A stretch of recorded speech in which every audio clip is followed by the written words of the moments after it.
devices right here to get to our kids.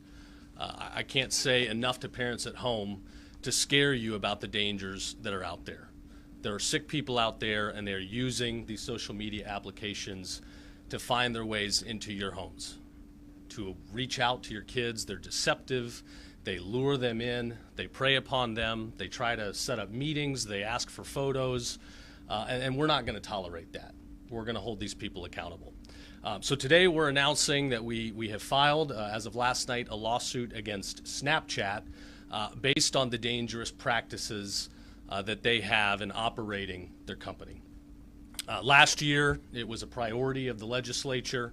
I want to thank Speaker Paul Renner and his Chief of Staff, Allison Carter, that passed House Bill 3. That was a big deal to them, and for good reason. We continue to see case after case after case where young kids are preyed upon using applications. And Snapchat happens to be one of the worst offenders.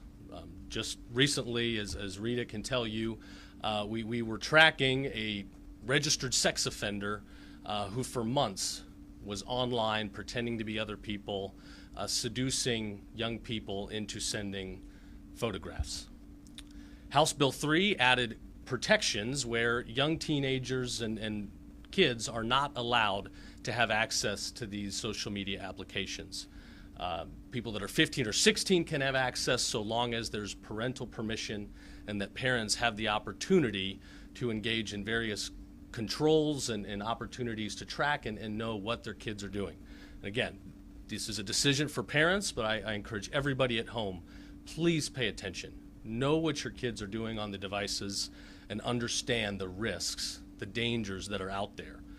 So kids 15, 16, they can have access with parental permissions, but what we're finding is Snapchat is advertising to kids as young as 13, and kids are able to access these applications and receive photographs and things without knowing what it is. There are not proper procedures to make sure that we know what kids are receiving before they receive them. I've never had Snapchat personally, so this has been a learning experience for me, but our investigators show where these things disappear very quickly. That's the inherent nature of Snapchat. Photos, messages, they're sent and immediately disappear, which has made this a favorite application for the predators that are out there and want to get access to our kids. We're going to be putting these bad guys away, and we're going to be going after companies that operate in a dangerous manner that puts our kids at risk. We also just last week started an investigation into Roblox. This is another online application that enables young people to come in and play games. However, again, this is creating this network where adults, sick people that are out there, pretend to be others, develop relationships, and take advantage of this platform to try to go after our kids. We're not going to tolerate that, not for a minute. We've got millions of people here in Florida that use Snapchat, and tens of thousands of them appear to be teenagers. So we're going to crack down. We're willing to work with all these companies. We hope that you will want to be cooperative and will want to protect our kids. The sex offender, child predator stuff aside, the nature of these applications is also such that it messes with the minds of kids. They design these things, we've got evidence, to be addictive, where there's the constant scrolling, there's push alerts that hit you throughout the day, there's other strategies used to incentivize people to communicate more frequently with others on these platforms. We're seeing increased mental health issues, increased suicides. Kids are reacting and changing in a very dangerous way when they spend hours and hours on these platforms that, again, are designed to be addictive. So we're going to be monitoring those things as well. We've got various consumer protection arguments that we're raising, many of these coming from House Bill 3 from last year. In Florida, we don't just walk the walk, we talk the talk.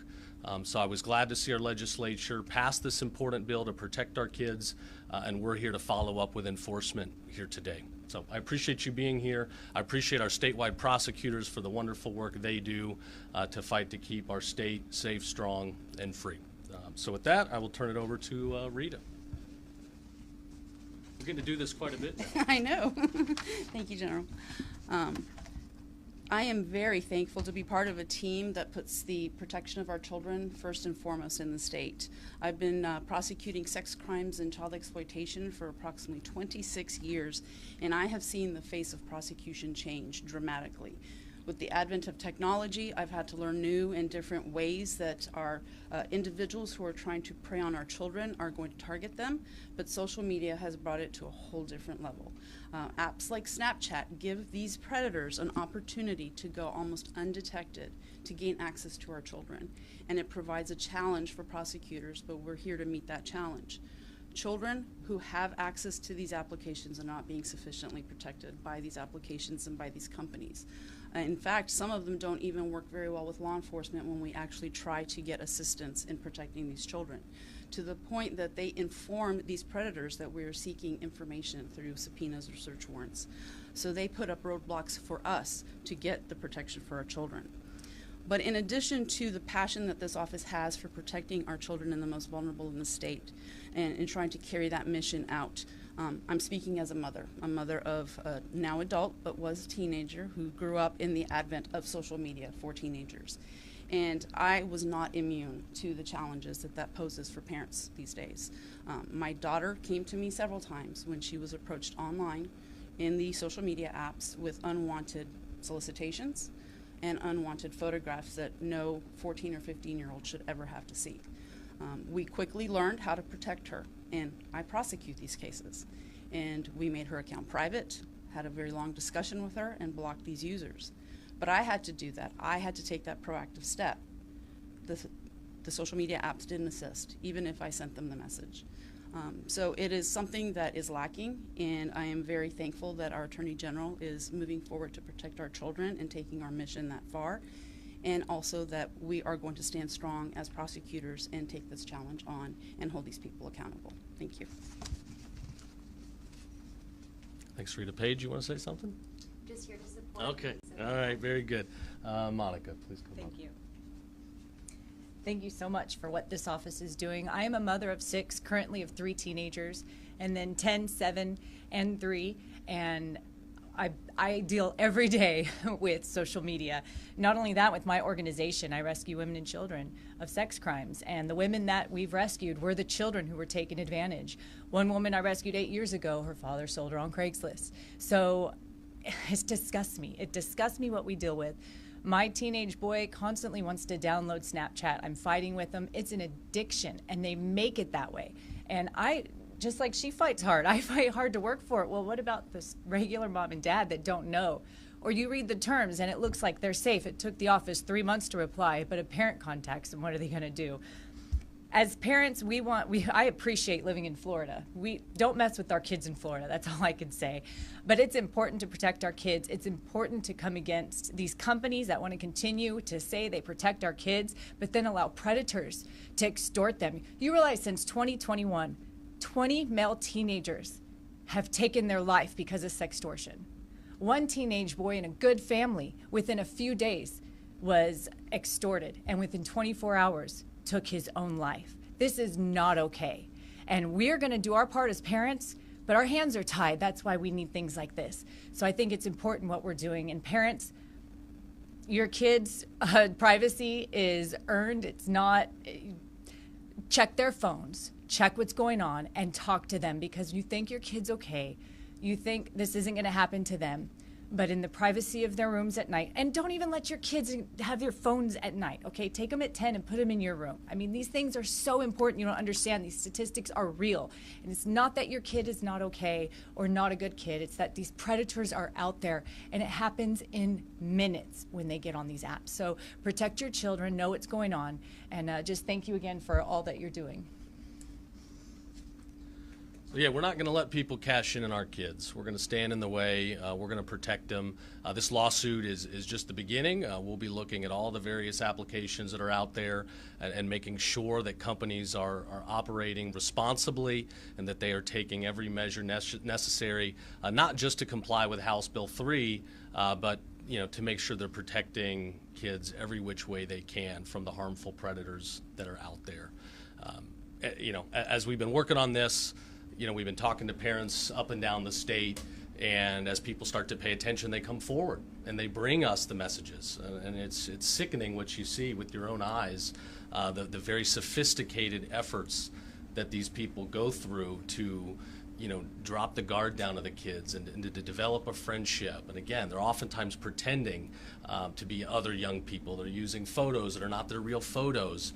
And they develop these relationships, and then they find ways to solicit and seduce our young people. So we're not going to tolerate it. Thank you for being here today, and thank you for spreading the word. We've got to protect our kids, and this is the new battleground. So happy to take a few questions. Can you go into more detail with how Snapchat is actually breaking the law, House Bill 3, and then also what your ultimate goal is with the lawsuit? Sure, a few different ways. We can see evidence that they are trying to make these applications more addictive. We believe we need to protect consumers from these harms.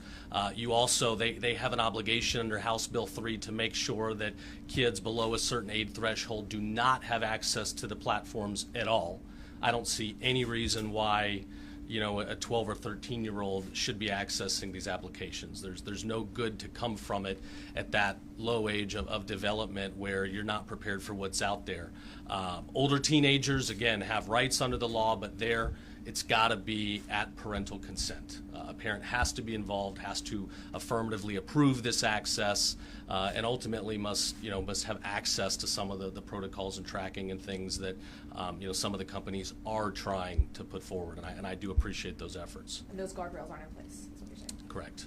And the complaint is now publicly available. You can pull it and look through the specifics of the case. Sir, if I could ask just about a different topic, how involved were you in arranging the Centene settlement? We're here to protect our kids against predators, and then you want to talk about these politicized narratives. I was not involved in the settlement negotiations related to the Hope Florida contribution. And looking at it, everything looks legal. The attorneys, they looked at this, they negotiated it. I assume both the state and Centene had attorneys that were involved. Obviously, there's this representative that's on this tirade. He seems to be somebody doing the bidding of big marijuana. He was running a bill this year to provide rampant access to marijuana, and I'm not going to apologize for my stance in the policy fight. You might disagree with me there, but at the end of the day, this was not marijuana in your own private home. This was basically unrestricted use anywhere in public, parks, restaurants, theme parks. I mean, I like what we've built here in Florida. I want to protect our kids from those dangers too, and in states that have created such rights, you see ER visits for kids going up 2-3-fold, especially where you've got the gummies and candies and attractive materials. I didn't want that to happen in Florida, so I was happy to fight that effort. I was happy to work with many legislators to fight that effort, and our law enforcement. Our law enforcement, they talk about what they see when marijuana gets into the hands of kids. And given you say you've done everything right, would you comply with the request for public records? Yeah, we've got an obligation to provide records, so we'll be providing records. At this point, I know the media says I've been subpoenaed to do things. Nobody has sent me a subpoena. I've not been asked to go anywhere, but I feel good about what we did. At the end of the day, there were nonprofits. C3s and C4 entities can absolutely support issue committees. I think the media misunderstands the difference between issue committees and political candidate committees under the IRS code. An issue committee can fight against a ballot initiative, and I'm very thankful those groups stepped up and helped us secure a big win. You don't think it'll have to come to a subpoena? I haven't received any subpoenas. But no, it won't have to come to that. I have obligations to turn over public records. I'm committed to doing so. Sir, but we do know that the $10 million that went from the settlement to Hope Florida was in fact Medicaid dollars that are regulated. And now that we know that, do you believe that it was legal to transfer that money and then use it for political advertising? Again, I wasn't part of securing the deal that was struck. My understanding is that there was a sweetener in there, that the Centene's estimated harms to the state was 57 million, and that there was a sweetener put in there because the state was acting in good faith. But again, if it's a contribution to a 501c3 entity, that is not state dollars, that is not Medicaid dollars. But I'll let the lawyers that worked on the deal. That explains that that's not the case. I have not seen the reporting today, but again, my understanding is that this was a sweetener in addition to other numbers that were being negotiated. Again, I wasn't part of that deal. I did run the effort to oppose Amendment 3, I'm glad for what we did. I stand ready to fight if they want to come back and push marijuana deep in public places in society where you can't get away from it. Again, we got a big medical program that's regulated. People that need marijuana for medicinal reasons, they have access to it. I think it's a very robust market. And people that want to do it in the privacy of their own home, that's a very different situation. But public use, where it's around our kids, where we can't get away from it, where it challenges the way of life we hold dear, I do take a problem with that. So does anybody have a question about protecting our kids? I'm kind of tired of the politicized narratives. When it comes to Snapchat, do you have evidence that they know that they're allowing young people, 13, 14, onto the site when you say it should be 15, 16? Yes. And that evidence is in what form?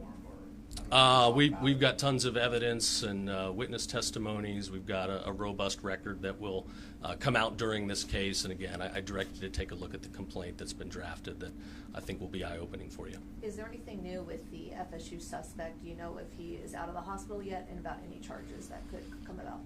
I don't have additional information there. We've been running around in Tampa all day today, busy day, but I will say this.